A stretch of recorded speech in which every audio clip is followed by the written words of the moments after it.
मेरे स्मरण के लिए यही किया करो, मेरे स्मरण के लिए। यह कटोरा मेरे लहू में नई वाचा है। नई वाचा, यीशु मसीह ने अपने लहू की बात कही, अपने बलिदान की बात कही कि अगर तुम मेरे बलिदान को याद कर सकते हो, मेरे बलिदान को याद कर सकते हो, मेरे बलिदान को स्मरण कर सकते हो, तो ये मेरी नई वाचा है। फिर कोई दोबारा बलिदान देने की जरूरत नहीं है। एक ही बलिदान काफी है। हालेलुया। मेरा एक ही बलिदान सदा के लिए, युगन युग के लिए, आने वाली पीढ़ियों के लिए एक ही बलिदान काफी है। जो मैं तुम्हारे लिए अपनी देह बलिदान देता हूं और जो लहू अपना बहाता हूं, वो एक ही बलिदान काफी है। अब और लिखा है, जब कभी तुम पियो या खाओ तो मेरे स्मरण के लिए ऐसा ही किया करो। यानी कि जो प्रभु भोज है, तुम्हारा इकट्ठा होकर प्रभु को याद करना, हम सब का इकट्ठा होकर प्रभु को याद करना, उसको स्मरण करना, यानी उसके नाम पर रोटी तोड़कर खाना और उसके लहू को पीना, उसकी वाचा के लहू को पीना। अगर तुम सचमुच में परमेश्वर से प्रेम करते हो, सचमुच में उसे याद करना चाहते हो, तो लिखा है, लिखा है, ऐसा मेरे स्मरण के लिए किया करना। प्रभु भोज, बहुत सारे लोग प्रभु भोज लेते हैं और क्या सोचते हैं, हाँ एक ब्रेड मिलेगी, एक वो थोड़ा सा पीने को रस मिलेगा, चलो जी फटाफट मेरे को दे दो, मेरे को दे दो, मेरे को मिला नहीं, मेरे को मिला नहीं, मेरे को दे दो। अरे वो मिला या नहीं मिला अलग बात है, लेकिन तुमने प्रभु भोज के महत्व को, उसकी इंपॉर्टेंस को समझा क्या? आज अगर प्रभु भोज के लेने से पहले आपके अंदर डर होना चाहिए, आपके अंदर भय होना चाहिए, आपके हाथ कांपते होने चाहिए। आप लेने क्या वाले हो? आप किसके भोज में शामिल होने वाले हो? जब किसी बड़े बड़े अधिकारी के, ध्यान से सुनना, अगर आप किसी बड़े अधिकारी या बड़े बिजनेसमैन या बड़े धनी व्यक्ति की शादी में आप जाते हो, बड़े फंक्शन में, तो आपके हाथ पे आपको डर लगता है कि यार मैं तो छोटा आदमी हूं, मैं तो गरीब आदमी हूं, मुझे बुला तो लिया है लेकिन मुझे डर लग रहा है, इतने बड़े बड़े लोगों के बीच में, अरे इतने बड़े बड़े लोगों के बीच में जाऊंगा, है ना, सब लोगों के महंगे महंगे कपड़े, सोना चांदी पहन रखा है, मैं तो छोटा सा नजर आ रहा हूं। डर लगता है कि नहीं लगता है? एक इंसान जो अपने से बड़ा आप समझते हैं, उसके भोज में शामिल होते हुए आप डरते हैं, इधर उधर देखते हैं, अरे कोई मुझे देख तो नहीं रहा, मैं खाऊं कि ना खाऊं, मैं खाऊं कि ना खाऊं, मैं चुपचाप अकेला बैठ जाता हूं। आप एक अपने आप को छुपा कर रखते हैं। डर लगता है ना? डर लगता है कि नहीं? मैं फिर बोल रहा हूं कि आप अपने से बड़े किसी धनी व्यक्ति की शादी में आप जाएं और आप अकेले हो, उस झुंड में आप अपने आप को अकेला महसूस करेंगे और डर लगेगा कि नहीं? एक अजीब सा डर लगता है, नहीं? वहां डर लगता है। लेकिन जब आप परमेश्वर के भोज में शामिल होते हैं, प्रभु यीशु मसीह की मेज का भोजन जब आप ग्रहण करने वाले हैं, तब आपको डर नहीं लगता है, तब आपका डर खत्म हो जाता है, तब आपकी धक्का मुक्की है, हटना, मुझे देना, मुझे 4 दे, मुझे 3 दो, मुझे 3 दो। आप इसको खाने पीने की वस्तु समझ रखा है, प्रभु भोज को खाने पीने की वस्तु समझते हैं। हाथ लगाओ एक दूसरे को और कहीं जागते रहो। प्रभु भोज को बहुत सारे लोग सोचते हैं कि शायद ये कोई चीज ऐसी है, ये लोग चर्च में ऐसा देते हैं। नहीं, प्रभु भोज परमेश्वर ने लिखा है कि अगर तुम वाकई मुझे याद करना चाहते हो, मुझसे प्रेम रखते हो, मेरी याद के लिए, मुझे स्मरण करने के लिए, लिखा मेरे स्मरण के लिए, मुझे याद करने के लिए ऐसा किया करो। मुझे याद करने के लिए, मुझे स्मरण करने के लिए ऐसा किया करो। कैसा किया करो? कि मेरे नाम से तुम रोटी तोड़ना और मेरी वाचा का लहू, मेरे नाम से तुम खाना और पीना, लिखा है। बोल हालेलुया। हालेलुया। लेकिन ऐसे नहीं, यीशु मसीह ने अपना लहू बहाया, अपने आप को क्रूस पर बलिदान दिया, बदन पर कोड़े खाए। अगर आप प्रभु भोज में शामिल हैं तो आपको उसकी दर्द पीड़ा आपके दिल में महसूस होनी चाहिए कि एक कोड़ा खाते उसको कितना दर्द हुआ था, जब उसके बदन पर कोड़ा पड़ा था तो कितना दर्द उसको हुआ होगा। क्या आपको हल्का सा उस दर्द का एहसास है? उस परम पिता परमेश्वर ने मनुष्य जाति के उद्धार के लिए, हम सब के उद्धार के लिए अपने आप को क्रूसीफाइड किया, अपना लहू बहाया, खून का कतरा कतरा उसने बहा दिया। क्या आपको उसके लहू बहाने की दुख, दर्द, पीड़ा क्या आपके अंदर आप महसूस कर सकते हैं? अगर आप कर सकते हैं तो इसका मतलब आप सच्चा प्रेम उससे करते हैं और उसको याद करने के लिए।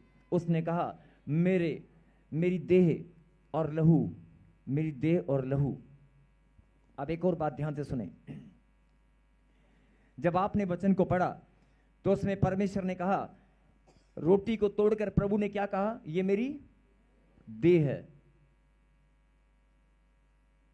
ये मेरी देह है।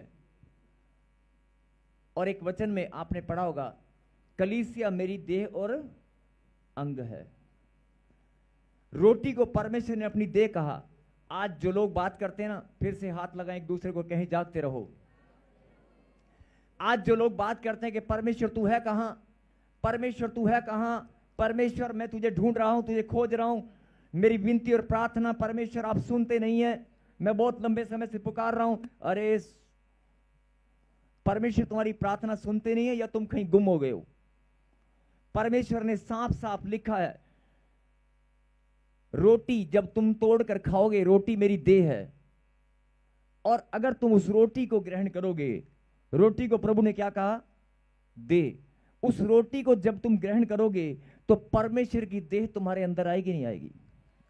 हालेलुया। परमेश्वर की देह, उसका शरीर तुम्हारे साथ मेल मिलाप करेगा कि नहीं करेगा? बात की गहराई को समझें। जब आप परमेश्वर की देह को अपने अंदर लेंगे, रोटी तोड़कर खाएंगे जो उसकी देह है, तो परमेश्वर के साथ मेल मिलाप होगा कि नहीं? होगा कि नहीं? अगर आपने सच्ची भावना से उसके बलिदान को स्मरण रखते हुए प्रभु भोज लिया है, अगर आपने उसके बलिदान को स्मरण रखते हुए, उसके बलिदान को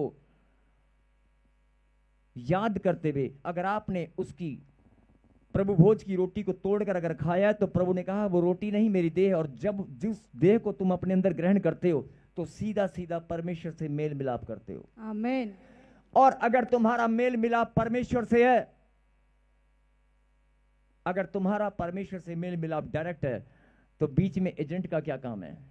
बहुत सारे एजेंट घूमते हैं, नहीं घूमते? नहीं। अगर किसी से मिलना हो, अगर आपको मकान भी किराए पर लेना हो, तो बहुत सारे डीलरों के पास आप जाते हैं कि मुझे एक मकान चाहिए, मुझे रास्ता बताने वाले बहुत सारे लोग बीच में मिलेंगे। लेकिन यहां पर तो रास्ता बताने वाला कोई नहीं है, यहां पर तो सीधा परमेश्वर तुमसे मेल मिलाप कर रहे हैं। अगर प्रभु भोज के अंदर जो आज आप लेने वाले हैं, आज प्रभु भोज हम सब मिलकर लेने वाले हैं, आज उस प्रभु भोज में अगर आप रोटी तोड़कर खाएंगे तो वो रोटी जब आपके अंदर जाएगी तो सीधा सीधा परमेश्वर से मिल मिलाप आपका होगा। आमीन। लिखा है मेरे स्मरण के लिए। अगर मुझे याद करना चाहते हो, व्यर्थ में नहीं, सच्चाई से अगर मुझे याद करना चाहते हो, तो मेरे स्मरण के लिए ऐसा किया करना, मेरे स्मरण के लिए ऐसा किया करना। रोटी तोड़कर जब तुम खाओगे तो वो मेरी देह है, और जो कटोरा है जिसमें से तुम पियोगे वो मेरी वाचा का लहू है, जो बहाया जाता है पापों की क्षमा के लिए। तुम्हारे अगर कोई गंदे घिनौने पाप भी हैं, अगर कोई छुपे हुए पाप हैं, अगर कोई शैतान ने तुम्हें भरमाकर फिर से पाप में गिरा दिया है, तो आज प्रभु भोज लेने से पहले जब आप पश्चाताप करेंगे, अगर सच्चे मन से मन फिराएंगे, वो लहू जो मेरी वाचा का लहू है जब तुम्हारे अंदर जाएगा, देह रोटी, ध्यान से सुनना, रोटी तोड़कर जब तुम खाओगे तो मेल मिलाप परमेश्वर से होगा, उसकी देह तुम्हारे अंदर जाएगी। और जब तुम लहू को पियोगे, उसकी वाचा के लहू को पियोगे, तो पवित्र लहू से शुद्ध हो जाओगे। आमीन। जो लोग बोलते हैं मुझे एलर्जी है, जो लोग बोलते हैं मेरे को गांठ गिल्टियां, मेरे को बीमारियां हैं, मेरे को दर्द है, मेरी स्किन में एलर्जी है, मेरे खून में इन्फेक्शन है, मेरे को यूरिनल इन्फेक्शन है, अरे इन्फेक्शन धरी की धरी रह जाएगी, सब धुआं बनकर उड़ जाएगी। यीशु के लहू के अंदर जाते ही अरे धुलकर साफ सुथरे शुद्ध हो जाओगे। आमीन। यीशु का लहू जो बहुतों के लिए बहाया जाता है, यस, उसका लहू जब अंदर जाएगा, साथ के साथ शुद्ध हो जाओगे। आमीन। उसके बलिदान को बहुत सारे लोग समझते नहीं हैं, उसके बलिदान के महत्व को जानते नहीं हैं। सब लोग सिर्फ यही सोचते हैं कि हाँ प्रभु भोज, यीशु को नाम को याद, यीशु को याद करना है। हाँ यीशु पापा थैंक यू, आपने मेरे लिए बलिदान दिया था, मैंने रोटी तोड़ ली, मैंने खा ली, मैंने लहू पी लिया, मैंने दाखरस पी लिया, मैंने जूस पी लिया, ओके थैंक यू पापा। एक खाने पीने की वस्तु समझते हैं, एक पार्टी जैसे है ना, डर ही नहीं है। अरे आपके अंदर भय होना चाहिए, डर होना चाहिए। अरे आप परमपिता परमेश्वर की देह को अपने अंदर लेने वाले हैं, उसके लहू को आप अपने अंदर, जिस लहू से आप शुद्ध होने वाले हैं, वो लहू जो सूली पर बलिदान होते हुए परमेश्वर ने बहाया, उस लहू को याद करके देखना। वो पवित्र लहू, उस लिखा है मेरे स्मरण के लिए तुम ऐसा किया करना। बोल हालेलुया हालेलुया। और अब जो मैं बताने वाला हूं जरा ध्यान से सुने, पढ़ेंगे 27, इसी का 27। इसलिए जो कोई अनुचित रीति से प्रभु की रोटी खाए या उसके कटोरे में से पिए, वह प्रभु की देह और लहू का अपराधी ठहरेगा। जो अनुचित रीति से रोटी खाए या कटोरे में से पिए। बहुत सारे लोग प्रभु भोज में आते हैं, मन में छुपे पाप हैं, सोच विचारों के द्वारा पाप हैं, परमेश्वर का भय नहीं है, लेकिन प्रभु भोज ग्रहण करते हैं, तो साफ साफ लिखा है अपराधी ठहरोगे। और आगे पढ़ें, इसलिए मनुष्य अपने आप को जांच ले और इसी रीति से इस रोटी में से खाए और इस कटोरे में से पिए। इसलिए मनुष्य अपने आप को जांच ले और इसी रीति से इस रोटी में से खाए और इस कटोरे में से पिए।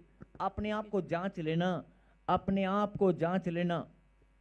मेरे पीछे गए, अपने आप को जांच ले। कहे आमीन। आज अपने आप को जांच लेना कि यीशु के लहू को, उसकी देह को क्या आप खा सकते हैं, क्या आप पी सकते हैं। और लिखा है जो मेरा मांस खाता है, जो मेरा लहू पीता है, मैं उसमें बना रहूंगा और वो मुझ में बना रहेगा। जो लोग परमेश्वर को खोज रहे हैं, खोजने की जरूरत नहीं है, वो तुम्हारे अंदर बसेगा, तुम्हारे अंदर स्थिर रहेगा, तुम्हारे ही अंदर। लेकिन अपने आप को शुद्ध और पवित्र बनाना पड़ेगा। बोलो हालेलुया हालेलुया। जो लोग बोलते हैं मुझे ना बाकी सब ठीक है, मैं प्रार्थना करता हूं, लेकिन ना मेरे को यहाँ पे सीने में दर्द होता है। जो लोग बोलते हैं मेरे घुटनों में दर्द है, जो बोलते हैं मेरे अंदर खून की कमी है, जो लोग बोलते हैं मेरे सिर में सर्वाइकल है, शुगर है, टाइफाइड है, काला पीलिया है। अरे कहां से घुस गया? ये तेरी देह परमेश्वर का मंदिर है, ये तेरी देह परमेश्वर का मंदिर है। इसमें परमेश्वर के सिवाय किसी का अधिकार नहीं रहने का। आमीन। परमेश्वर के सिवाय कोई नहीं रह सकता। लेकिन अगर तुमने किसी और को जगह दी है, शुगर को, टाइफाइड को, बीमारियों को, बवासीर की गांठ को तुमने जगह दी है, तुमने जगह दी है, तो अपने आप को जांच ले, पहचान लें। ये स्थान परमेश्वर का है, और जहां परमेश्वर वास करते हैं वहां गंदगी नहीं होती, वहां बीमारी नहीं होती। बोल हालेलुया हालेलुया। वहां समृद्धि, खुशहाली, आनंद, धन, दौलत, मान, सम्मान सब कुछ होता है। यस आमीन। वहां खुशियां और आनंद होता है, वहां बढ़ोतरी होती है, वहां कर्जा नहीं होता। अगर कर्जा आपके पास है, बीमारियां आपके पास हैं, अपने आप को जांच लें आप प्रभु। और सुने, अब जो मैं बोलने वाला हूं, जो परमेश्वर आपको बताने वाले हैं, जरा ध्यान से सुने। जो लोग अनुचित रीति से प्रभु भोज ग्रहण करते हैं, वो दंड पाते हैं। लिखा ना, अब आगे पढ़ें 29। यस। क्योंकि जो खाते पीते समय प्रभु की देह को ना पहचाने, वह इस खाने और पीने से अपने ऊपर दंड लाता है। क्योंकि जो खाते पीते समय, प्रभु भोज ग्रहण करते समय, प्रभु की देह को ना पहचाने। प्रभु की देह कहां है? ये परमेश्वर की रचना ही प्रभु की देह है। और प्रभु की देह, प्रभु ने कहा जो रोटी तोड़कर तुम खा रहे हो वो मेरी देह है। उस रोटी को तुमने अगर पहचाना नहीं, तो क्या लिखा? ना पहचाने वह इस खाने और पीने से अपने ऊपर दंड लाता है। और 30 को पढ़ें जल्दी से। इसी कारण तुम में बहुत से निर्बल और रोगी हैं, जो बहुत से सो भी गए। बोल हालेलुया हालेलुया। मैं चाहता हूं कि अब जो लोग बीमार हैं, जो लोग दुखी हैं, परेशान हैं, लाचार हैं, चिंताओं में हैं, जिनके ऊपर कर्जा है, प्रभु में आने के बाद भी जिनको बच्चे की आशीष नहीं मिल रही, घर नहीं बन रहा, जिनके काम नहीं बन पा रहे हैं, परमेश्वर को ग्रहण करने के बाद, अपना जीवन प्रभु को सौंपने के बाद, प्रभु के वचन को अपने जीवन में ग्रहण करने के बाद भी अगर आपके जीवन में ब्लेसिंग नहीं है, तो जरा ध्यान से इस लाइन को सुने, इस वचन को सुने। सबको जय मसीह की। मैं जतिन बब्बर और आप देख रहे हैं मसीह परिवार चैनल। जैसे कि आप सब जानते हैं कि मैं इस चैनल पे प्रभु के अलग अलग दासों की वीडियोस डालता हूं, तो अगर आपको हमारा चैनल अच्छा लगता है तो आप इस चैनल को ज़्यादा से ज़्यादा सब्सक्राइब जरूर करें, ताकि आप प्रभु के वचन को सुन सके। वीडियोस को ज़्यादा से ज़्यादा शेयर करें, ताकि जिन लोगों तक वचन नहीं पहुंचा उन तक भी वचन पहुंच सके। सबको जय मसीह की। एक बार मैं आपसे दोबारा कहूँगा कि इस चैनल को सब्सक्राइब जरूर करें और वीडियोस को ज़्यादा से ज़्यादा शेयर करें। जय मसीह की।